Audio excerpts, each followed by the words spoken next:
Hello viewers, আসসালামু আলাইকুম। কেমন আছেন সবাই? জিজেড অ্যাকুরিয়াম ফিশ চ্যানেলের পক্ষ থেকে আপনাদের সকলকে জানাই স্বাগতম।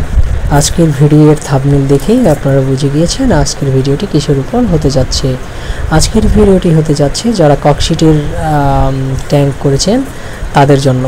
এই ককশিটের ট্যাঙ্ক অবশ্যই কিছু সতর্কতা অবলম্বন করতে হয়। আর মূল ভিডিও যাওয়ার আগে আমি আরেকটি অনুরোধ করব, সেটা হচ্ছে এরকম গুরুত্বপূর্ণ ভিডিও পাওয়ার জন্য অবশ্যই আমার চ্যানেলটি সাবস্ক্রাইব করে আমার পাশে থাকবেন। তো যে কথাটি বলার জন্য আজকে এই ভিডিওটা করলাম সেটা হচ্ছে, আমি কিন্তু ভাই এই সমস্যার সম্মুখীন হয়েছি, অন্যজন যেন এই সমস্যার সম্মুখীন না হয় এই জন্য এই ভিডিওটি করা। দেখেন, আমি একটা ককশিট দিয়ে ট্যাঙ্ক করছিলাম, তো সেই ট্যাঙ্কটা মনে করছিলাম যে ভালোই থাকবে, সিমেন্টের প্রলেপ আমি দেইনি। তো কিছুদিন পরে দেখি যে একটু একটু করে আমার ট্যাঙ্কের পানি কমে যাচ্ছে। চিন্তা করলাম যে কী সমস্যা হয়েছে। এই যে দেখেন, এখানেও ফোঁটা হয়ে গেছে। পরে শেষে এর কারণস্বরূপ আবিষ্কার করলাম যে মুরগি আমার এই ককশিটের ট্যাঙ্কটাকে খেয়ে ফেলছে।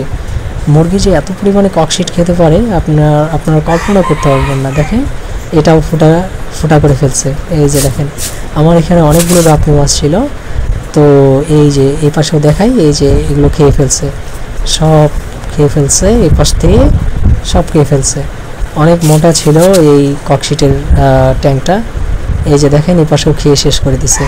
আমি কল্পনাও করতে পারিনি যে এরা এইভাবে এটা খেয়ে ফেলবে।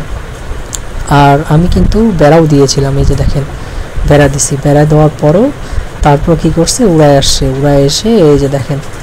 আর অবশ্যই আপনারা ককশিটের ট্যাঙ্ক যদি করেন, ককশিটের ট্যাঙ্ক দিলে সতর্কতা অবলম্বন করবেন যেন এখানে মুরগি না ঢুকতে পারে। মুরগি ঢুকলে কিন্তু ভাইয়া শেষ করে দেবে। আর অবশ্যই আমার চ্যানেলটি সাবস্ক্রাইব করে পাশে থাকবেন।